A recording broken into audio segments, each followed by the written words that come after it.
Good afternoon, and welcome to Occidental's third quarter 2024 earnings conference call.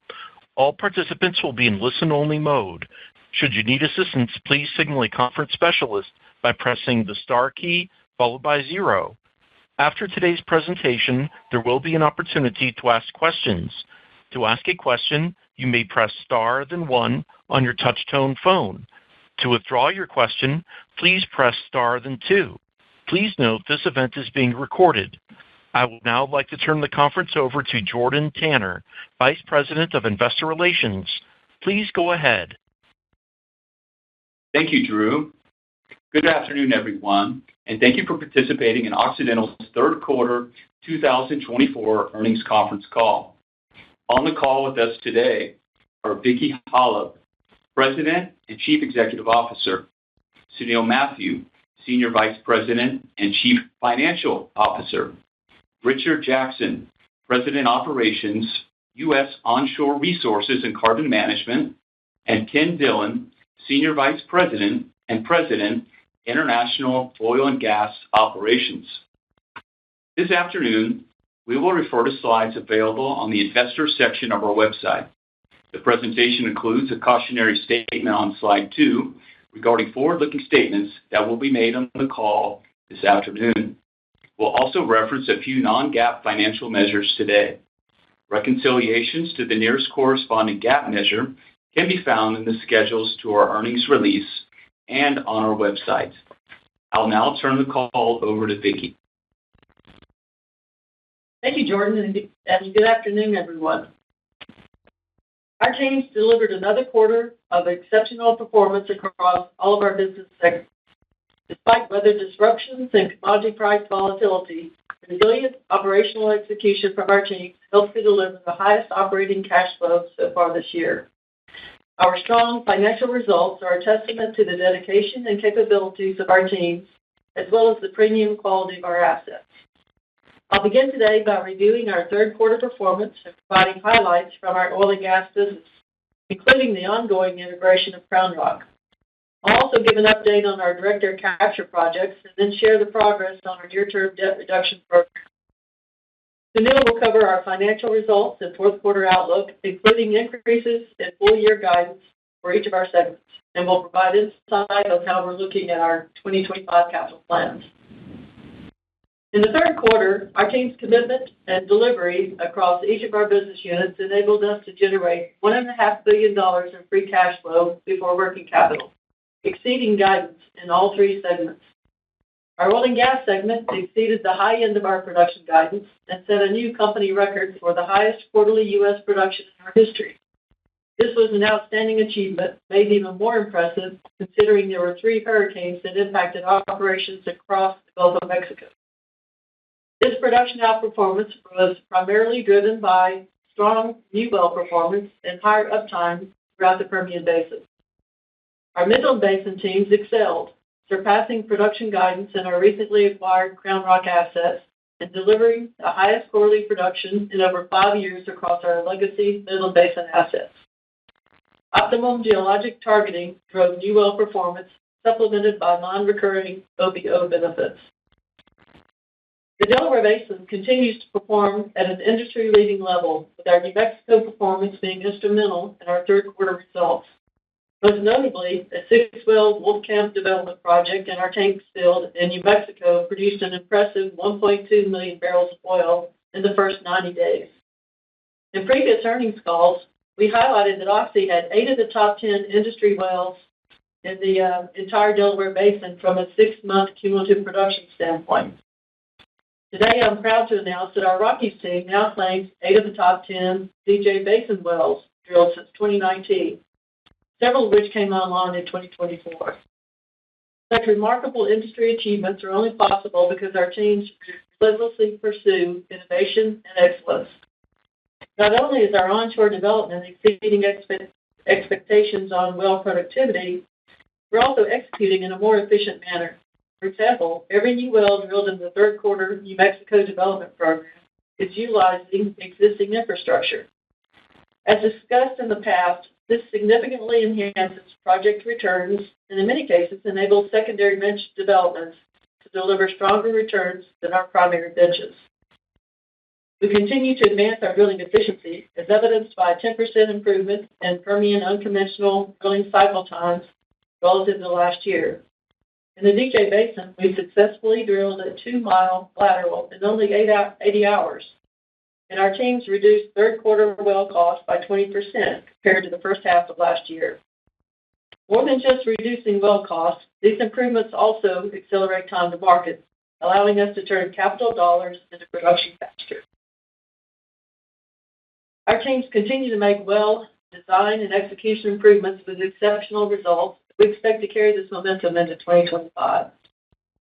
Another factor in our success, along with continued well performance leadership and capital efficiency progression, is our team's persistent focus on driving down lease operating expenses across our assets, which ultimately enhances our cash margins. Over the last year, we have meaningfully reduced our domestic operating expenses on a per well basis. Looking to the fourth quarter, we anticipate continued progress will result in a greater than 20% year-over-year reduction in quarterly LOE per barrel. These steady improvements are driven by several factors, including increased uptime, improved CO2 utilization, and more recently, the integration of low-cost, high-margin Crown Rock barrels into our portfolio. Our teams continue to deliver their operational and technical strengths to drive margin expansion for both sides, reducing costs while constructing industry-leading wells. Turning to our chemicals and midstream businesses, OxyChem outperformed in the third quarter, modestly exceeding guidance while overcoming disruptive Gulf weather. And our midstream segment also had another impressive quarter, with our marketing teams once again leveraging natural gas price dislocations between Waha and the Gulf Coast to deliver value to the company. Our demonstrated leadership and midstream expertise allowed us to optimize transport strategies, effectively bringing both our products and third-party volumes to market, even in adverse conditions. I'd like to now share more on the successful addition of Crown Rock to our Oxy portfolio since the acquisition closed in early August. We're thoroughly pleased with the integration of assets and, more importantly, people. We've been highly impressed with the legacy Crown Rock culture, as well as the stewardship exhibited in running day-to-day operations in a safe, profitable manner. Our focus these first months has been centered on safety, organizational integration, and retention of talent, and it's gone very well. There have been no significant safety incidents dating as far back as the December deal announcement, and that's a testament to the Crown Rock team's proficiency and professionalism. The combined teams are now sharing best practices and identifying opportunities to enhance field operations through our combined Midland Basin position, as well as constructing our 2025 development plans. As Sunil will cover later, we envision a consistent level of investment in this premier Permian asset next year. I want to highlight a few areas where our teams are identifying opportunities for operational improvements and cost efficiencies. The first one I'll mention is leveraging Oxy's supply chain expertise to reduce cost of materials for construction. We're also evaluating opportunities to leverage our broader Permian frac cores and overall resources to accelerate time to market and increase utilization rates. We have spoken in the past about the ample water capacity and network associated with these new assets, and how well they fit with our existing water assets, and how they can benefit our legacy business. Recently, we've identified nearly $10 million in expected savings for a singular development plan in the first quarter of 2025, made possible by water integration across assets. We think this opportunity is just the first of many as we leverage shared infrastructure across our combined positions. We also see opportunities to enhance the base production through improved operability and artificial lift design. Already, we are seeing incremental base production improvements in the Crown Rock assets.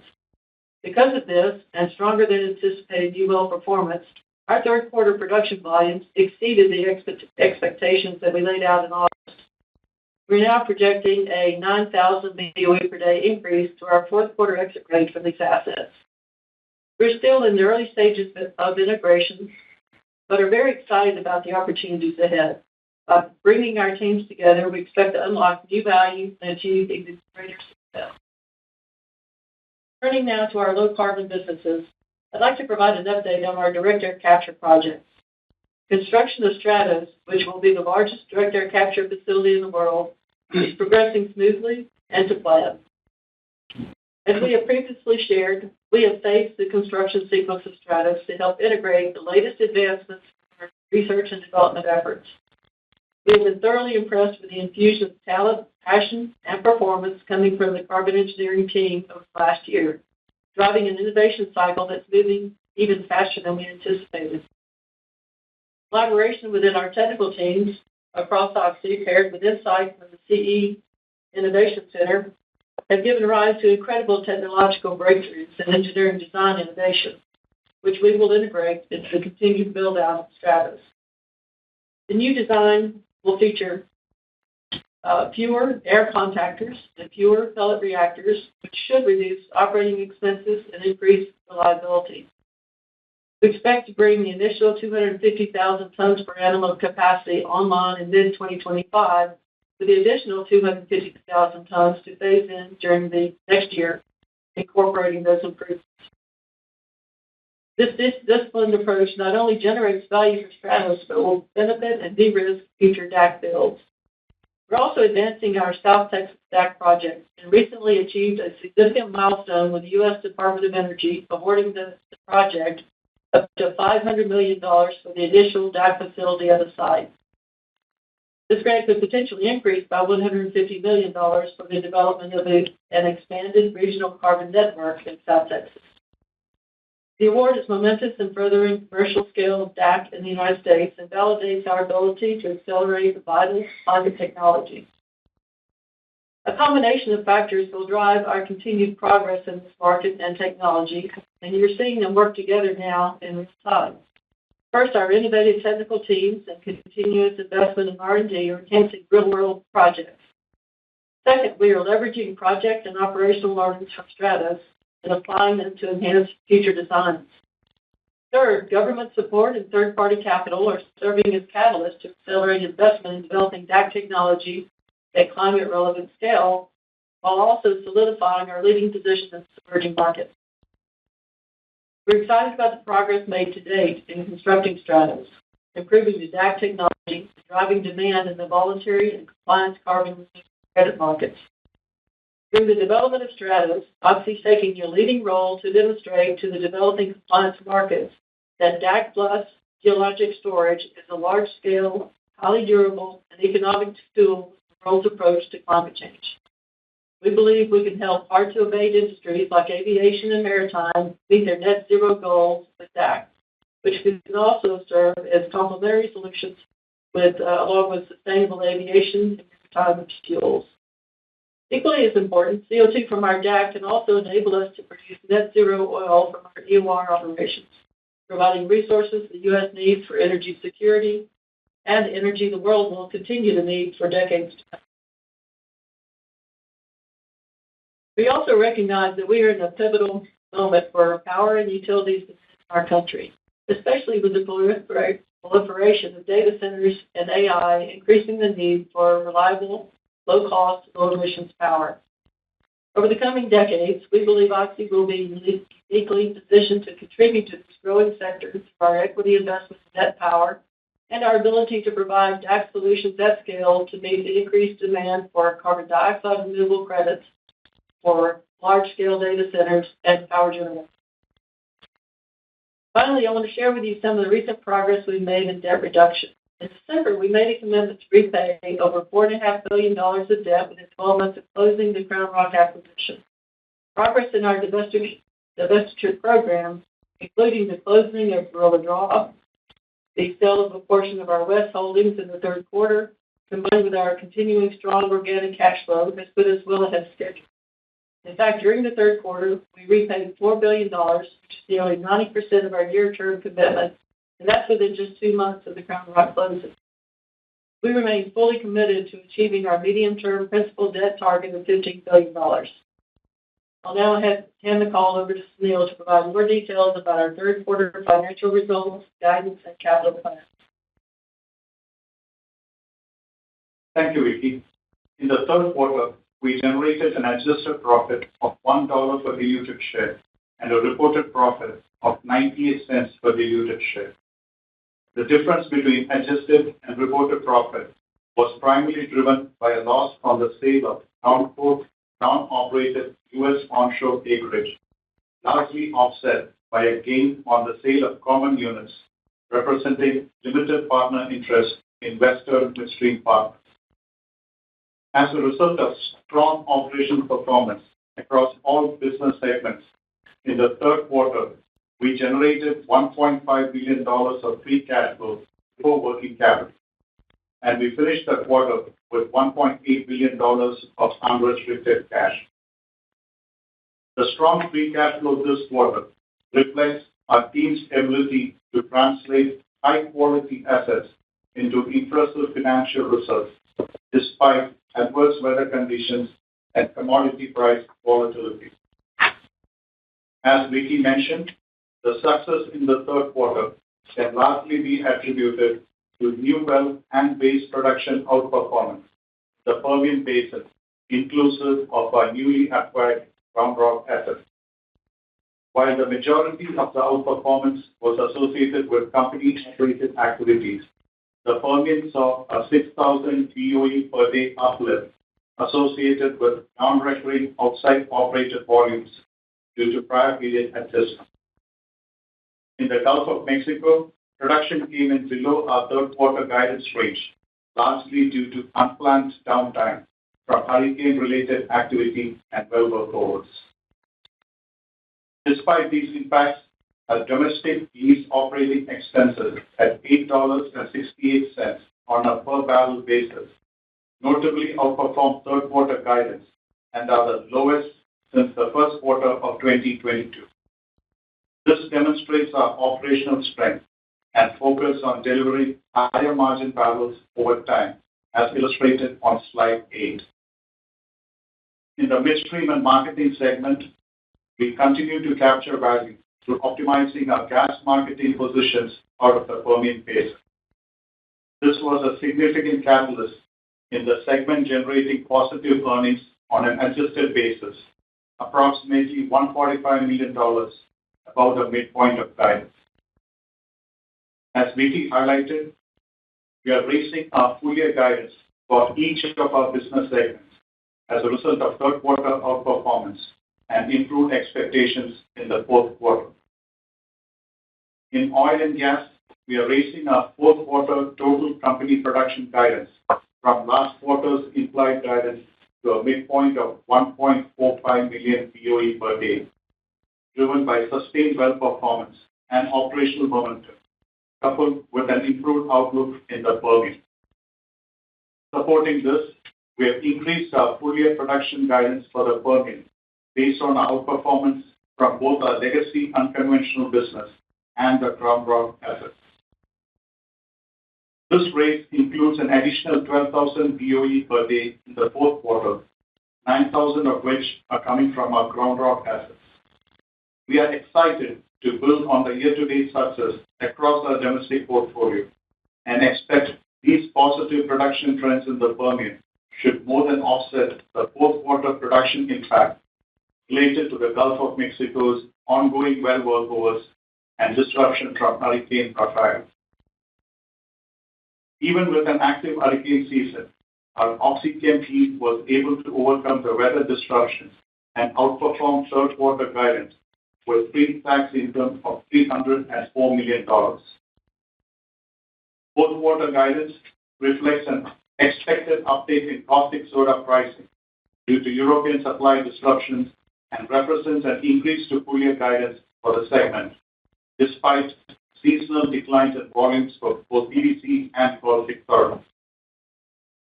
We are also raising full-year guidance for our Midstream and Marketing segment as a result of the strong third quarter performance.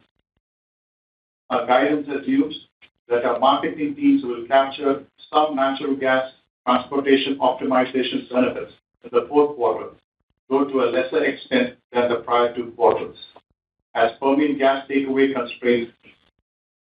Additionally, our guidance has been adjusted to account for Oxy's current ownership in WES after our sale of a portion of our LP units during the third quarter.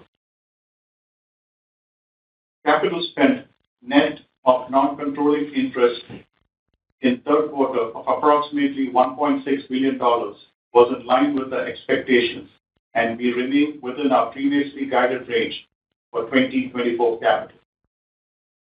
In closing, I want to share an update on how we are approaching our capital program for next year. 2025 will be a pivotal year for our low-carbon ventures and OxyChem businesses as we advance construction of two major projects that are expected to generate cash flow growth and enhance long-term shareholder value. As Vicky shared, we are well underway with the construction of SPRATOS, a first-of-its-kind DAC facility. We expect our 2025 low-carbon ventures capital budget, net of non-controlling interest contributions, to be approximately $450 million. This represents a $150 million decrease from our 2024 guidance of $600 million. Our OxyChem battleground expansion and modernization is also progressing well and is expected to reach peak construction activity next year. We anticipate our chemicals capital budget to be approximately $900 million in 2025, an increase of $200 million from this year due to the increase in project activity. The expansion remains on track for completion in mid-2026. In our oil and gas business, we anticipate activity levels to be broadly similar to this year. Across our Crown Rock acreage, we plan to maintain a 5-rig program as the assets have benefited from stable activity levels in the last few years. Next year's development program will feature targeted adjustments to well spacing, along with accelerated production delivery through time-to-market improvements. Overall, we expect annual production growth in the mid-single digits from these assets. Considering the recent commodity price volatility, we are evaluating multiple 2025 activity scenarios across the rest of our U.S. onshore portfolio. As a result of our high proportion of short-cycle U.S. onshore activity, we retain considerable capital flexibility within these assets. We look forward to sharing a detailed plan at our next quarterly earnings call. As Vicky emphasized in our update on our debt reduction progress, we remain dedicated to our core financial priorities. We believe the early success of our deleveraging program keeps us in a great position heading into 2025.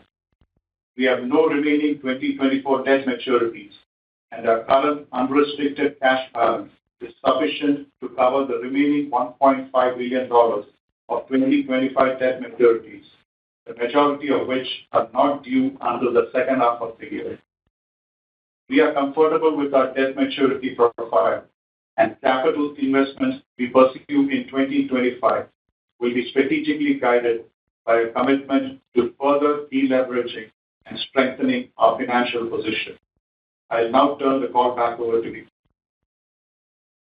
Thank you, Sunil. Before we move to the Q&A, I'd like to close by recognizing the exceptional performance of our team, delivering value through operational excellence, world-class execution, and through driving down costs in a safe and reliable manner. We continue to demonstrate industry-leading performance across our U.S. onshore assets, setting new records for our operations and well performance. Now, with the integration of the Crown Rock assets bolstering our Permian footprint, our combined teams are enthusiastically unlocking operational efficiencies to enhance our margins. Our diversified portfolio across oil and gas, midstream, and chemicals continues to deliver strong returns. Now, I'm proud of the achievements made across our low-carbon businesses. Oxy has demonstrated leadership and proven capability in carbon management through our EOR operations, and we are making great progress delivering our SPRATOS project, pioneering DAC at scale. With that, we'll now open the call for questions. And as George mentioned, Richard Jackson and Ken Dillon are with us today for the Q&A session. We will now begin the question and answer session. To ask a question, you may press star then one on your touch-tone phone. If you're using a speakerphone, please pick up your handset before pressing the keys. To withdraw your question, please press star then 2. Please limit questions to one primary question and one follow-up. If you have further questions, you may re-enter the question queue. At this time, we will pause momentarily to assemble our roster. The first question comes from Doug Leggate with Wolfe Research. Please go ahead. Thank you. Vicki, I hope you can hear me okay. The line's a little choppy today, but hopefully you can understand my question. The operational performance is quite extraordinary, and I think you never really laid out synergies with Crown Rock. Obviously, they seem to be showing up. But I guess my question is, there seems to be a nervousness, certainly in the market, around the commodity outlook, and you guys, I guess, have some big decisions, as Sunil laid out, whether you accept the growth or whether you slow down the program, which obviously has got capital implications. So I'm wondering, first of all, if you could, I know you don't want to give us numbers today, but just give us your thoughts on the macro in a world that clearly does not need any more oil. That's my first question. My follow-up, if I may, is on disposals. You obviously have a lot of options, and you also have laid out this $1.35 billion of chemicals and low-carbon spend next year. So I guess my question is, we're trying to understand what the deleveraging capacity of the portfolio is. You own Net Power, 48%. You obviously own WES, and you've got the roll-off, I assume, of that capital after 2025. So just give us your thoughts on what the pace of deleveraging could look like and what the options are to achieve that as we go into perhaps a softer commodity backdrop. Thank you, Doug. I'll begin with the macro. We, meaning our leadership team, we review the macro on a weekly basis. We look at all the fundamentals like the activity levels, supply and demand numbers, inventory, external factors, anything that could impact prices and impact our operations we look at. And so we too see the downside risk to prices in 2025. And it's hard to predict prices, though. I would say that over the past few years, very few people have accurately predicted prices in this incredibly volatile situation that we have today, where there's more volatility in oil prices than I think I've ever seen. But we do believe that 26 will be better than 25, and it's because much of the surplus in the market today has come from growth in the U.S., Guyana, Brazil, and Canada.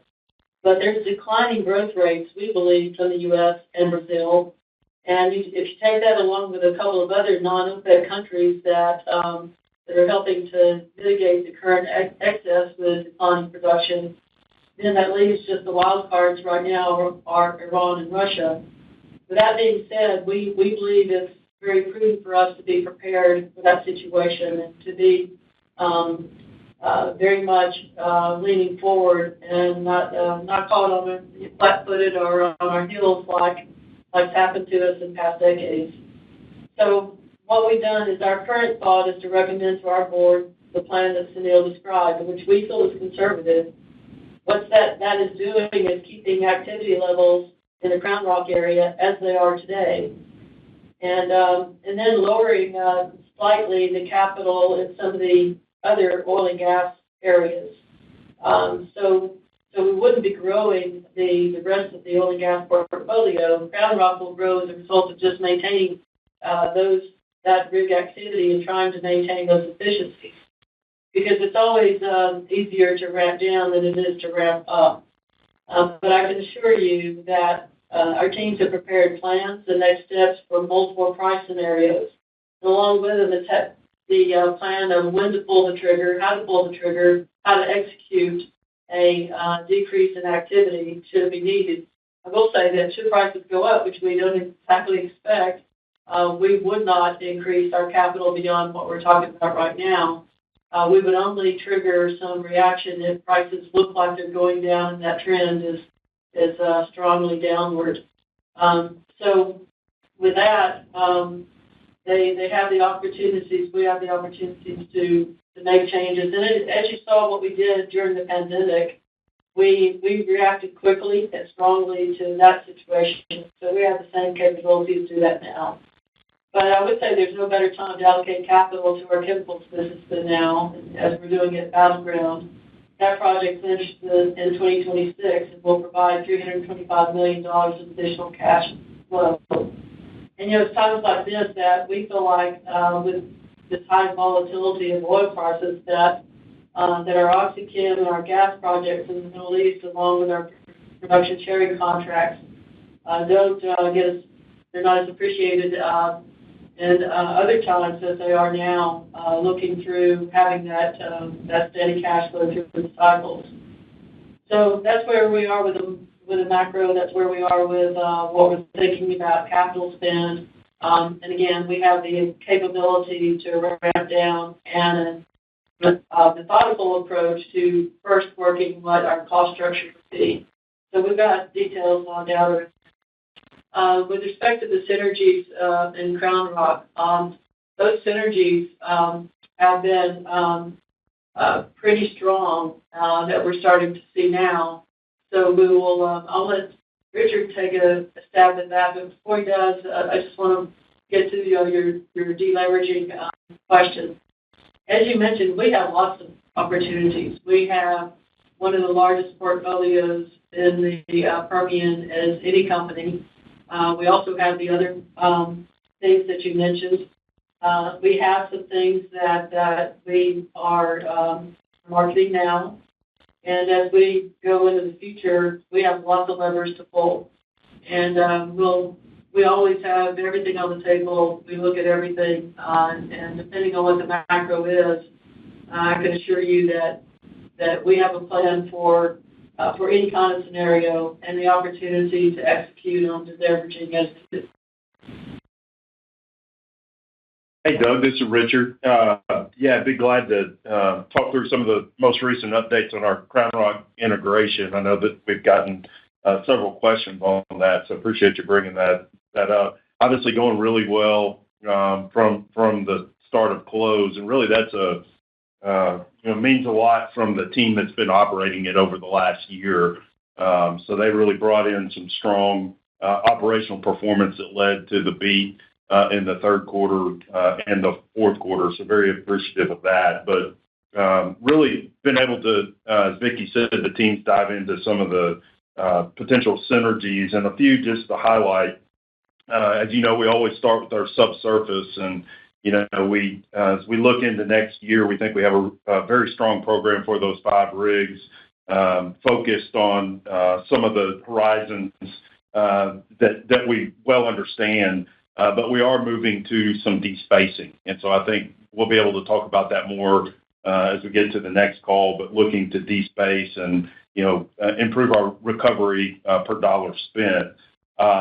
Supply chain's another area we've been very focused. They've helped bring a lot to the table, but looking, with this more balanced operational portfolio between the Delaware and the Midland Basin, we're seeing some opportunities. And so one of the examples that they've highlighted is really our frac core utilization. As we're able to take advantage of what we call white space, the time between, being complete with the well ready for frac. Until mobilizing that unit to frac the well.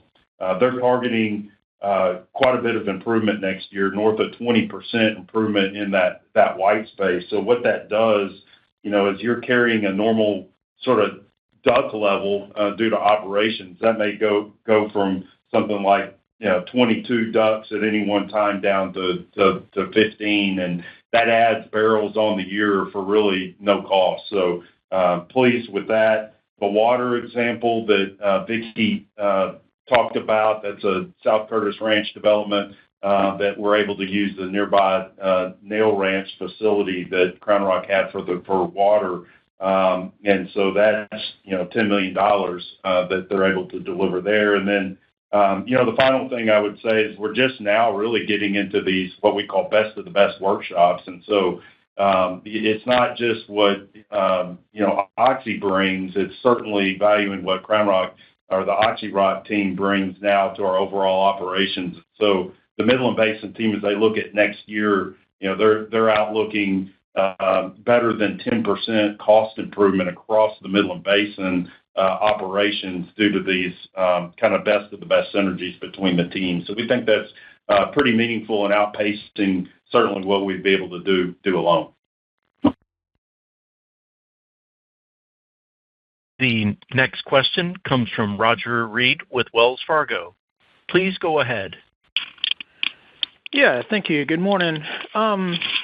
One thing we noticed in the results last night, it was a discussion on the sell side call, was the oil mix in the Permian here. And I know there's been a lot of moving parts, right? Crown Rock comes in, some things go out. But as you think about the go-forward drilling program, what is the right way for us to think about that?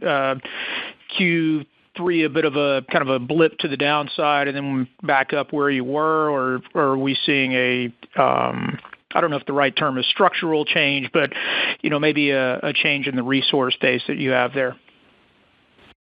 Hey, Roger, you cut out on the last couple of sentences. Sorry about that. Would you mind repeating it? Yeah, sorry about that.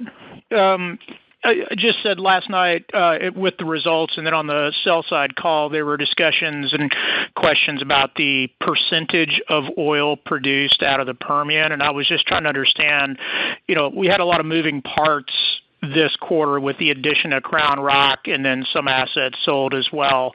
And as you look at the go forward, how should we think about that oil mix? It was kind of 58, 59%, this quarter 55%. Just, it's not a huge difference, but we're all watching those small changes and trying to figure out what they mean. I'll take that, Richard. Yeah. Hey, Roger, I'll try to help that a little bit. I think, to start the question, I think, moving forward, we're going to try to do what we can to help guide to that and help you understand what that means. A couple of things I would point to. One is increased secondary benches, especially in the Delaware. We moved, year on year, 23 to 24. I think we went from about 20% secondary benches to 40%. But like Vicki mentioned in our script and we highlighted in the slides, that's adding a lot of value for us. Even though there are a little more NGLs associated with that, the value being able to take those two existing facilities is quite accretive on a return basis. And so we're doing more of that blend between our primary and secondary benches, taking advantage of that existing infrastructure. So from a go forward, one, we'll try to help, but two, I think what you're seeing in the second half is sort of leveling off, and you can see it in the third quarter and fourth quarter implied percentage on that. So hopefully that helps, and we'll do what we can to show that. Probably the one other point I wanted to mention on that, we did, from a pure volume basis on oil, just wanted to reiterate the strong performance of the team. That was a beat on oil. So, that's a +5 from the Permian on overall oil volume. So understand the percentages, but also want to, give kudos to the team in terms of the delivery on that. Yeah, and I didn't mean to imply a bad total production. It was more just trying to understand the moving components in there. The other question I have, and I think this kind of has been addressed, but in terms of the goals on debt reduction now, and let's leave aside, what the oil price is going to be, because obviously that'll change what CapEx and all that is. But if we just sort of took the forward curve and we think where you're going to be in 12 to 18 months, how do you see the balance sheet? Like, what would be defined as success from your standpoint? Well, we think we've already had significant success, with the $4 billion, but we do believe that even in a lower price environment, we're going to have some cash flow. We're still going to have some divestitures. We'll still make progress in 2025, regardless of where prices will be, and that's our target. Our target is to continue our debt reduction through the year, regardless of what it takes to do that. Okay, and apologies for my bad connection, but thank you. Thank you, Roger. The next question comes from Neil Mehta with Goldman Sachs. Please go ahead.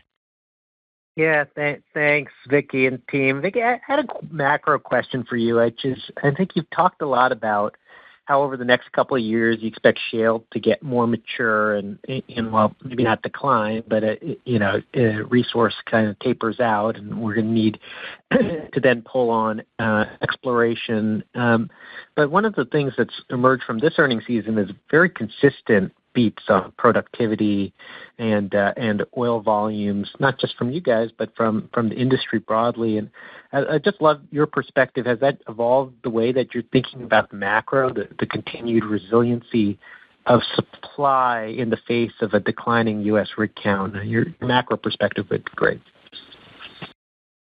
I do believe that we're going to continue to increase efficiencies in the Permian Basin, and I think the Permian is the basin that will continue to deliver, where we'll see volumes declining and ultimately achieving a plateau for the Permian within for the U.S. within the next 3 to 5 years will be because of declines from the other basins. These secondary benches that we have, second and third and fourth benches that we can develop in the Permian and in the Delaware and the Midland Basin, those will continue to contribute to growth for the Permian.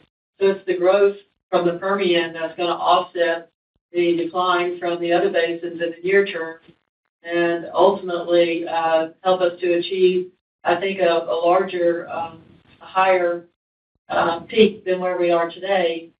That's when we'll start to plateau in the Permian. So that would be, in our view, 3 to 5 years out because, as you said, we're still continuing to get more out of those reservoirs, and there's a lot of productivity still remaining, a lot of wells still to be completed. And as long as we're seeing that increase, I think that it's going to continue. I expect, though, in the near term, with weaker prices, that what we used to think as a peak in, say, in 3 years, moves further out because with weaker prices, I think there's going to be less growth for Permian in 2026 than what we saw, or in 2025 than what we've seen in 2026. So it's going to push that peak a little further out, but still productivity in the Permian, as you have mentioned and indicated, it's certainly going to continue to increase. It's the basin that will keep on giving for sure. Thanks, Vicki. That's great, Claire. And then just going back to DAC, as you think about bringing on Unit 1 by the middle of next year, what are the sort of the gating items, the critical path items to get it into service? And what are you really focused on around the startup from an engineering standpoint? And then in light of the election, has anything changed about the way you think about the economics of this business, or is your view on this independent of the subsidy environment?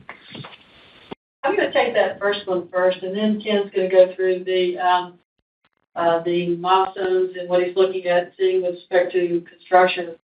But I will say that in weaker prices and in the scenario we see today, I think that DAC is going to be one of those businesses for us that kind of fits in the same category as our chemicals business and our gas business in the Middle East. I think DAC is going to be a value creator and a cash flow generator for us for a long time.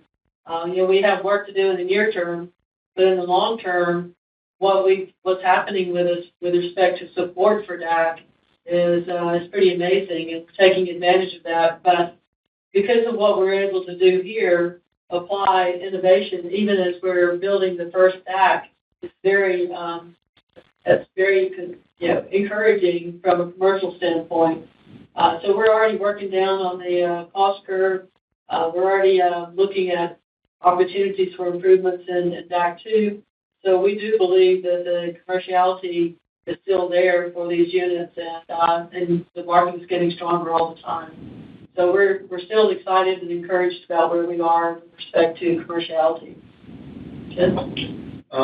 Good afternoon. The DAC project's going very well. First phase is nearly at 90% completion now, and this includes the first 2 capture trains, which should be mechanically complete by the end of the year, as well as the central processing area. So all the major equipment's there. Loop checks have been done, ongoing at the moment. Central processing sized for 500,000 tons. which will support the additional 2 capture trains when they come online between mid-2025 and mid-2026.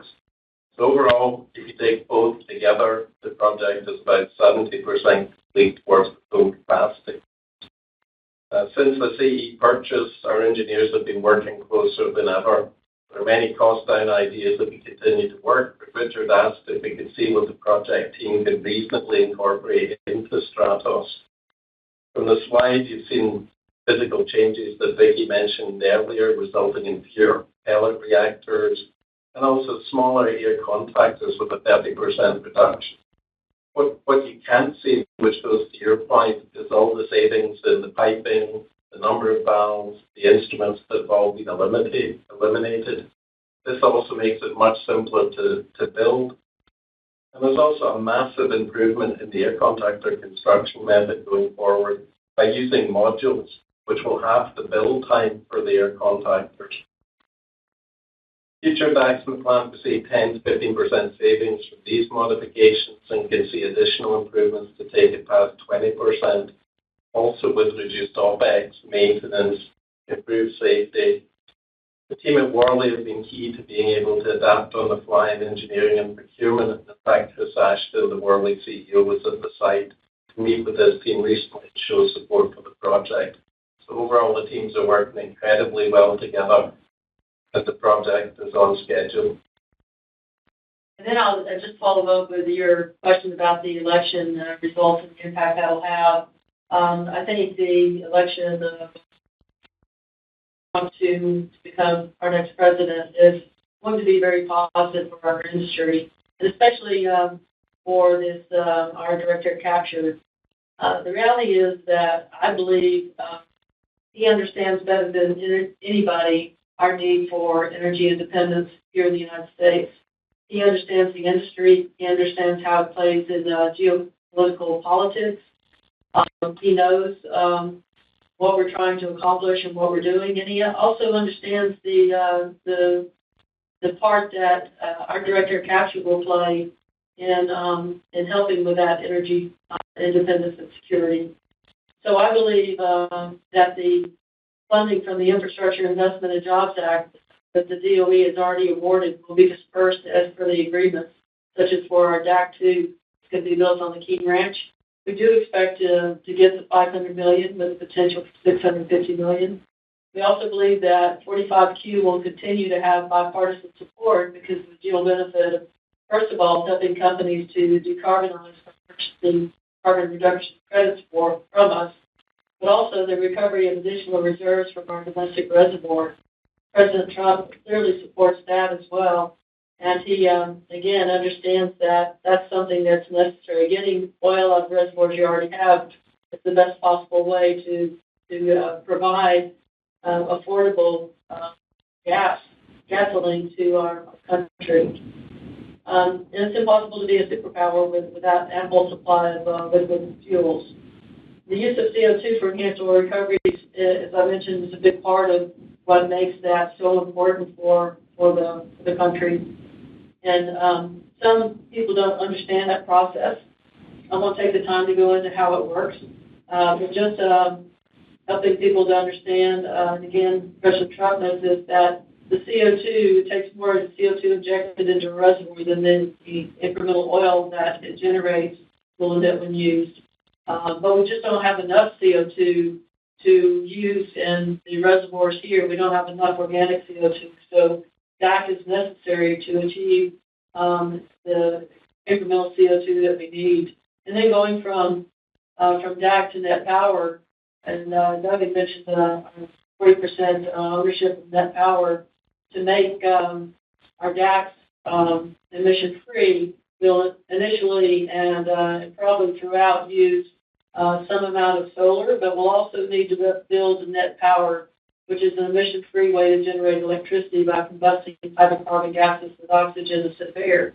That creates water and CO2. CO2 drives the turbine to create the electricity, but it also captures CO2 as a part of the process. That incremental CO2 from net power can also be used in oil reservoirs for enhanced oil recovery or to make products. So we're developing what I believe are two of the technologies that the world really needs to address not only the companies that want to decarbonize and to help them, but to get incremental oil and to extend our country's energy. So that's where we stand on this. We're pretty confident about where we are and how that's going to play out with this election. Okay, the next question comes from Paul Cheng with Scotiabank. Please go ahead. Hi, good morning. I think the first one is for Sunil. Sunil, you probably already addressed it, but trying to make sure I understand. This year, based on the fourth quarter CapEx, so your full year CapEx is about, say, $7.1 billion, or that about $200 million higher than your previous midpoint guidance. And is that all in the Crown Rock because you are doing, or that all in Permian because you are doing better? If I'm looking at next year, yes, Crown Rock CapEx is still looking for $900. So I think previously is assuming that this is a $500 million incremental. So now that, how much is the incremental CapEx from Crown Rock for next year? This is the first question. And the second question, if we look at the, I just want to go back into the gas oil ratio. If we look at the third quarter versus the second quarter, it dropped by about 2% in Permian. Is that something one-off has triggered it, or is all driven by Crown Rock? And it does look like fourth quarter that the gas oil ratio is relatively close to the third quarter. So I suppose that maybe that this is all driven by Crown Rock, but just want to clarify and make sure that we understand correctly. Thank you. Okay, so Paul, if I understand correctly your question, your first question was what was the driver for the increase in the full year guidance for 2024? Is that correct? Or is it That's correct. And also correspondingly that from 24 to 25 Crown Rock, what is the incremental CapEx that we should assume? Okay, so with respect to your first question, yes, all the incremental CapEx for the full year of 2024 is related to Crown Rock. So what we had disclosed in the last earnings call is going to be around $400 million, and that is for the 5 months that we are operating from.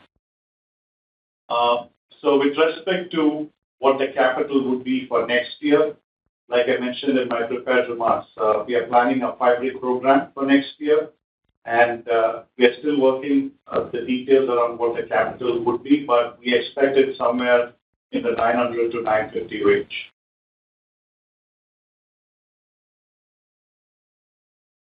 And so with respect to your second question, that was on the GOR for Permian, correct?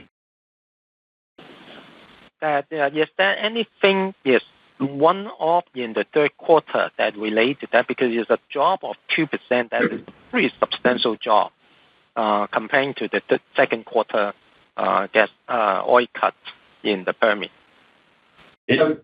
Yeah, I could start and Sunil could help on any other macro. Yeah, it really is. One, Permian growing unconventional. So we had growth in the Rockies and Permian. And so that significant jump in production with a lower oil cut mix was one piece of it. Two, a bigger part of that is our secondary benches that I mentioned earlier. In a first year, oil cut is significantly less for our secondary benches, but the value's better. And so we want to continue to reinforce that. So I think, to your point, the growth in Crown Rock is a part of that growth in unconventional. That is really driving that oil percent. But we see that percentage in the back half of this year sort of extending into next year. And as we develop different areas that may drive that, change over a period of time, we're going to help, we'll try to help guide to that so that you can understand and follow that. Hopefully that helps. The next question comes from Scott Gruber with Citi. Please go ahead.